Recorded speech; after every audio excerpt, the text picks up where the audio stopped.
Selamat petang, salam sejahtera. Isu hangat petang ini, beranikah Muhyiddin rombak kabinet PN? Berita sepenuhnya. Pada Jumaat, Kerajaan Perikatan Nasional PN mengumumkan pembentukan Majlis Pemulihan Negara MPN bagi menggantikan fungsi Jawatan Kuasa Khas Kabinet Pelan Pemulihan Negara. Fungsi MPN yang bakal dipengerusikan Perdana Menteri Tan Sri Muhyiddin Yassin difahamkan masih lebih kurang sama dengan JKPPN. Penubuhan majlis yang bebas politik ini juga sebagai salah satu strategi terkini dirangka kerajaan PN susulan kes jangkitan COVID-19 sudah melewati angka 10,000 sejak 4 hari berturut-turut. Menteri Penyelaras Pelan Pemulihan Negara Tengku Datuk Seri Zafrul Tengku Abdul Aziz difahamkan sudah mula mengadakan pertemuan dengan beberapa pemimpin pembangkang daripada DAP, Parti Keadilan Rakyat PKR dan Parti Pejuang Tanah Airku Pejuang, termasuk Perdana Menteri 2 kali, Tun Dr. Mahathir Mohamad, bagi mendapatkan buah fikiran mereka mengenai keperluan MPN. Bagi penulis, inisiatif kerajaan PN untuk melaksanakan MPN meskipun dilihat meniru idea Dr. Mahathir mencadangkan penubuhan kerajaan interim, seakan-akan Majlis Gerakan Negara Magaran mungkin bertepatan pada saat rakyat semakin bimbang dengan penularan varian Delta yang semakin mengganas. Bagaimanapun, inisiatif itu dilihat masih gagal membendung persepsi negatif dan kemarahan rakyat terhadap kerajaan PN dan Muhyiddin sendiri pada ketika ini. Hal ini disebabkan beberapa keputusan kabinet kerajaan PN sebelum ini yang dilihat tidak memihak kepada golongan marhain dan sekadar menguntungkan pihak kapitalis. Sebagai contoh, keputusan Kementerian Industri dan Perdagangan Antarabangsa MITI mempertahankan pembukaan sektor perkilangan pada saat rakyat dikenakan arahan sekatan pergerakan penuh dan perintah kawalan pergerakan diperketatkan sepanjang fasa 1 PPN ketika ini. Keputusan itu dilihat sebagai pencetus utama amarah sebilangan besar rakyat Malaysia terhadap kerajaan PN ketika ini. Lebih-lebih lagi, laporan Kementerian Kesihatan Malaysia KKM menunjukkan kluster perkilangan dan tempat kerja menjadi penyumbang terbesar kepada peningkatan kes COVID-19.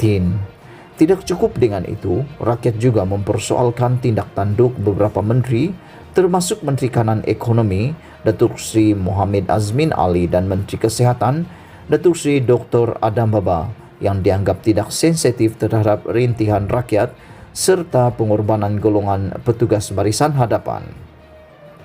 Beberapa penganalisis politik berpandangan inisiatif kerajaan PN memperkenalkan MPN bagi membendung krisis COVID-19 sahaja tidak cukup untuk meredakan kemarahan rakyat. Sebaliknya, Muhyiddin perlu mengambil keputusan berani untuk merombak kabinet kerajaan PN yang turut dikritik kerana memiliki jumlah menteri dan timbalan menteri teramai mencecah 70 orang. Memandangkan Muhyiddin berkemungkinan akan terus bertahan sebagai Perdana Menteri, meskipun beliau hebat diasak pihak pembangkang termasuk UMNO untuk meletak jawatan, senario itu dijangka tidak kekal lama sekiranya kerajaan masih enggan berubah. Hal ini ditambah dengan keputusan Muhyiddin melantik Naib Presiden UMNO Datuk Sri Ismail Sabri Yaakob sebagai timbalan Perdana Menteri serta Ahli Parlimen Sembrong Datuk Sri Hisamuddin Tun Hussein sebagai Menteri Kanan Luar Negeri pada saat kes COVID-19 semakin di luar kawalan. Rombakan kabinet perlu dilaksanakan segera oleh Muhyiddin dalam masa terdekat sebagai isyarat kerajaan PN peka dengan rintihan kekecewaan rakyat. Rombakan sebelum ini tidak cukup.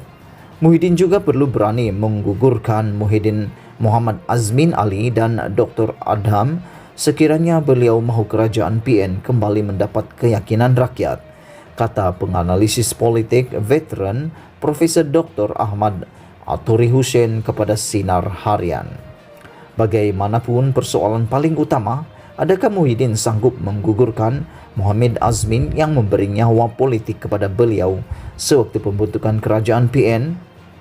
Ahmad Daturi mengakui senario itu merupakan dilema besar dihadapi Muhyiddin.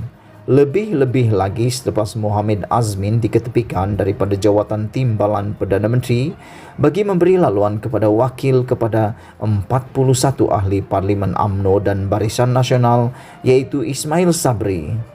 Pada saat kerajaan Muhyiddin tidak begitu stabil akibat tekanan politik UMNO, sepastinya sebarang keputusan yang memberi impak negatif terhadap rakan koalisi dibimbangi bakal membawa padah kepada beliau kelak.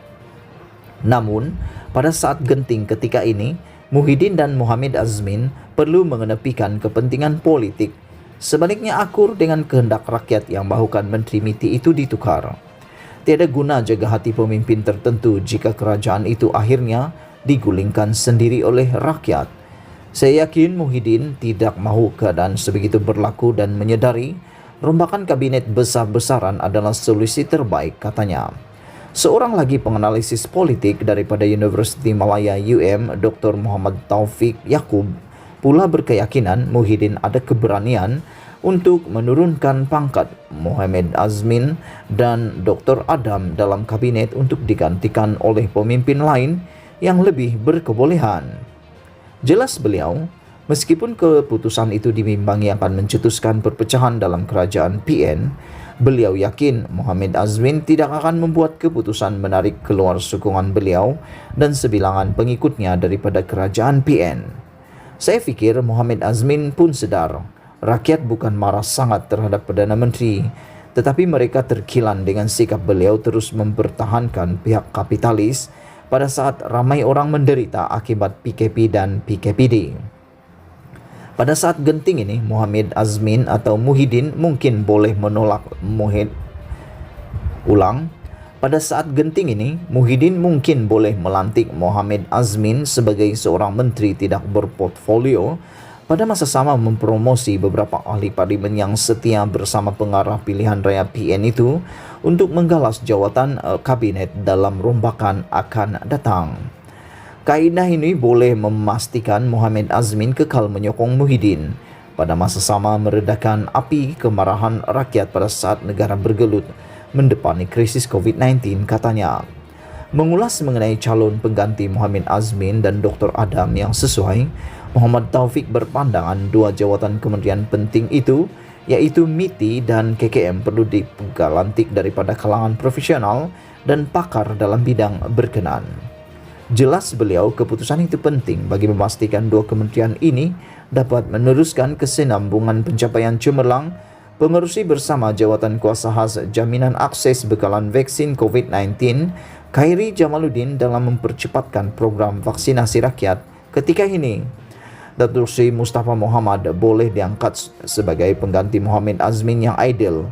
Manakala bagi jawatan Menteri Kesihatan pula, Tan Sri Dr. Nur Hisham Abdullah adalah calon terbaik bagi mengemudi usaha negara memerangi pandemik COVID-19. Selain itu, Muhyiddin kena rehatkan juga beberapa lagi menteri dan timbalan menteri yang tidak perform, supaya fokus kerajaan hanya tertumpu kepada usaha menangani masalah ekonomi dan pandemik, katanya. Selain keperluan merehatkan beberapa menteri, Muhyiddin turut disaran mengecilkan saiz kabinet kerajaan ketika ini sebagai komitmen PN untuk menjimatkan perbelanjaan kerajaan. Rakyat tertanya-tanya, apa guna ada kabinet kerajaan yang besar jika sekiranya mereka dilihat gagal membantu kerajaan mencari jalan terbaik menyelesaikan krisis COVID-19. Ramai menteri dilihat tidak mempunyai tanggungjawab portfolio yang berkait langsung dengan krisis COVID-19 dan fungsi mereka seolah-olah tenggelam. Kerajaan kena cari jalan untuk libatkan kesemua mereka kerana fungsi kementerian masing-masing mungkin boleh diselaraskan semula agar bersesuaian dengan keperluan semasa, kata penganalisis politik daripada Universiti Putra Malaysia UPM, Profesor Madya Dr. Muhammad Izani Muhammad Zain. Selain itu, Muhammad Izani mempersoalkan keberkesanan penglibatan pakar-pakar yang terlibat dalam jawatan kuasa khas menangani COVID-19 dibentuk kerajaan sebelum ini, susulan suara mereka seolah-olah tenggelam. Tambahnya, beliau hairan suara tokoh-tokoh penting seperti Tan Sri Dr. Jamilah Muhammad dan yang dilantik sebagai penasihat khas kepada Perdana Menteri mengenai bidang kesihatan awam tidak lagi kedengaran pada saat khidmat nasihat mereka amat didambakan.